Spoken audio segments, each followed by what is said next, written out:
just because I may present more femme doesn't mean that I'm any less they, them.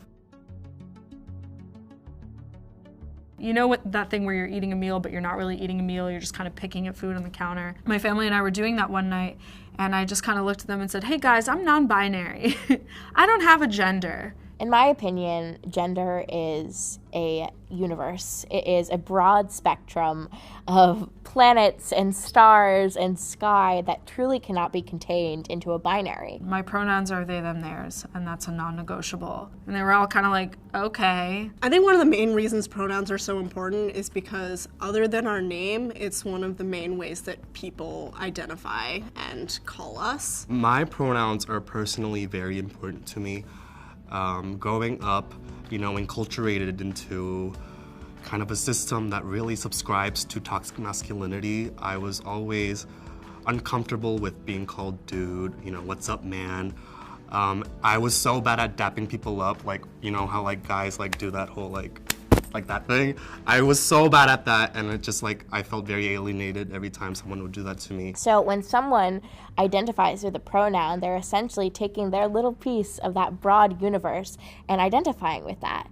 And so in using their correct pronouns, we're validating that yes, you are right in your identity and you are important and we're respecting you. Coming into terms with my gender queer identity has been one of the most challenging but also rewarding things that I've done. Laverne Cox kind of famously said, misgendering a trans person is an act of violence.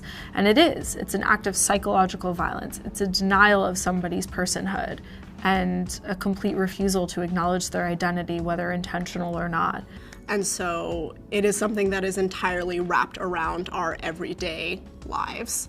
So just walking into a restaurant and hearing someone say she, will happen within 2 seconds of me entering, which doesn't happen about any of my other identities. They're not gonna be like, oh, you straight person, that doesn't happen.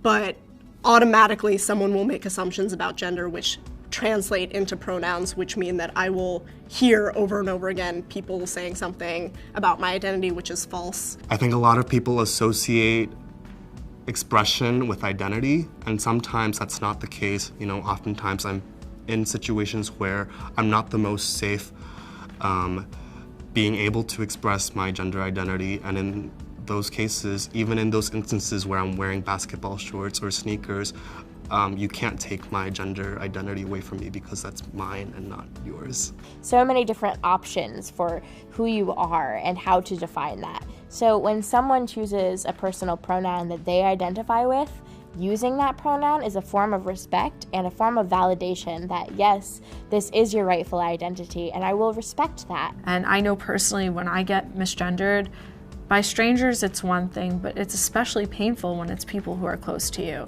So when my parents misgender me, it's a knife in my heart because they're the people whose opinions matter more to me than anybody else's. And not knowing how to combat it. It is constant, and it is such a prevalent part of our society that being misgendered happens countless times in a day, and that builds up really quickly, and it can really be difficult for a person to hear over and over again because it invalidates your identity over and over and over again. Pronouns are important because they are the smallest and easiest way that you can acknowledge somebody's identity. And I also don't like that people call them their preferred pronouns because it's also not a preference. It's who they are. You need to use those pronouns. It's literally an extension of my arm or my leg. It's just as a part of me as a vital organ. My identity, although you can't see it, still needs to be validated just as much as you would validate the fact that I have 5 fingers or 5 toes.